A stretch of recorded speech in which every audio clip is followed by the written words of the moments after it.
जय माता दी। आइए सुनते हैं करवा चौथ पर चौथ माता की यह कहानी। एक सेठ सेठानी थे। उनके एक बेटा और बहू थे। बहू सबको भोजन करा के फिर स्वयं भोजन करती।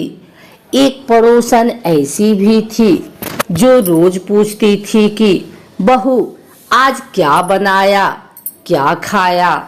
बहू कहती ठंडो बासी। एक दिन उसके पति ने ऐसा सुनकर विचार किया कि आज तो पकवान बनाए जाएं, फिर देखें कि मेरी पत्नी क्या कहती है। उसने तरह तरह के पकवान बनाए और घर के सभी लोगों ने एक साथ बैठकर भोजन किया। आज भी पड़ोसन ने पूछा तो बहू ने कहा ठंडो बासी। सेठ के लड़के ने सोचा हो न हो कोई बात अवश्य है जिससे कि मेरी पत्नी ऐसा कहती है।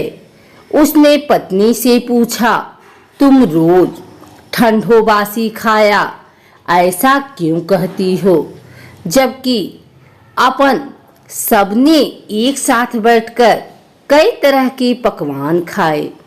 उसकी पत्नी बोली अपन जो खा रहे हैं वह बाप बूढ़ों की कमाई है। जिस दिन आप कमा कर लाओगे उस दिन मैं समझूंगी कि ताजा भोजन कर रहे हैं। अब एक दिन लड़के ने माँ से कहा मैं एक बड़े शहर में कमाई करने जा रहा हूँ। माँ बोली बेटा अपने पास इतना धन है कि खाया नहीं खुटेगा। माँ के मना करने पर भी बेटा ने स्वयं कमाने का दृढ़ निश्चय कर लिया और जाते समय पत्नी से कहा मैं जब तक कमाकर बहुत सा धन लेकर ना आऊं तुम चूल्हे की आग मत बुझने देना। एक दिन चूल्हे की आग बुझ गई तो वह मन ही मन घबराने लगी, कहीं मेरे पति पर संकट तो नहीं आन पड़ा। जल्दी से पड़ोस में से आग लाकर चूल्हे में रख दूं। ऐसा विचार कर पड़ोस में गई। वहां पड़ोसन चौथ माता का व्रत पूजन कर रही थी। पड़ोसन ने कहा थोड़ी देर में आकर ले जाना। बहू ने पड़ोसन से पूछा आप यह व्रत क्यों करती हैं, इससे क्या मिलता है। पड़ोसन ने कहा चौथ माता के इस व्रत को करने से अन्न लक्ष्मी मिले और अपनी मनोकामना पूरी हो। अब बहू भी चौथ माता का व्रत करने लगी। दीवार पर चौथ माता बनाई। उस दिन घी गुड़ का चूरमा बनाकर रात्रि को चंद्रमा को अर्घ देकर भोजन करती। ऐसा करते करते बहुत दिन हो गए। चौथ माता ने उस बहू के पति को सपना दिया कि साहूकार का बेटा तू जागे कि सोवे, तेरी पत्नी बहुत याद कर रही है। घर जाकर उसकी चिंता मिटा।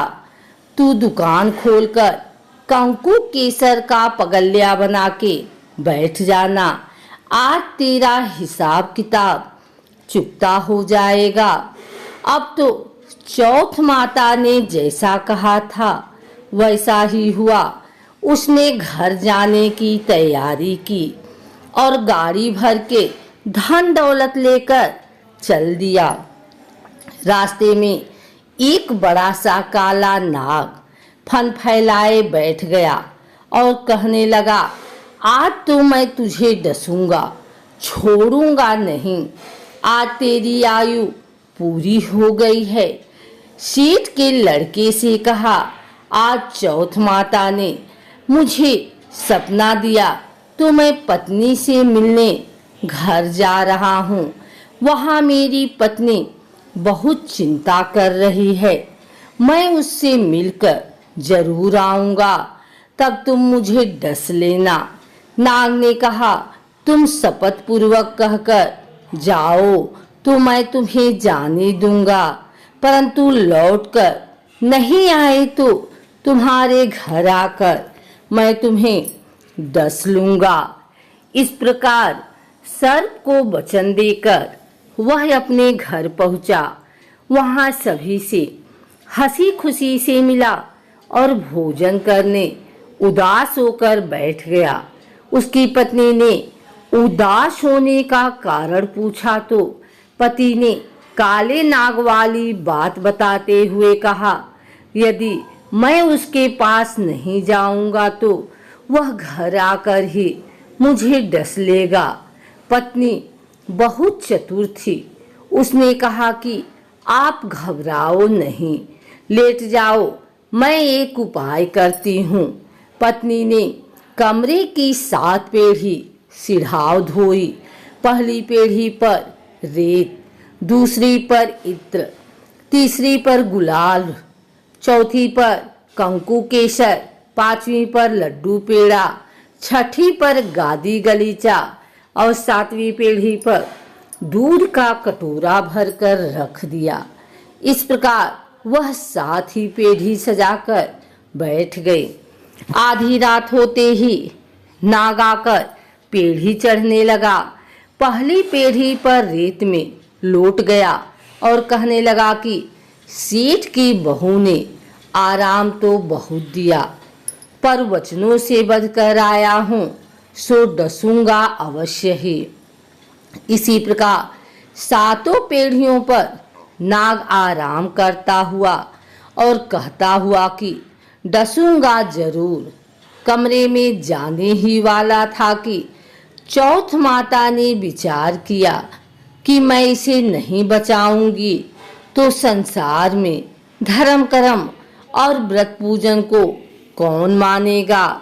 अब तो गणेश जी, चंद्रमा जी और चौथ माता ने उसे बचाने का विचार किया।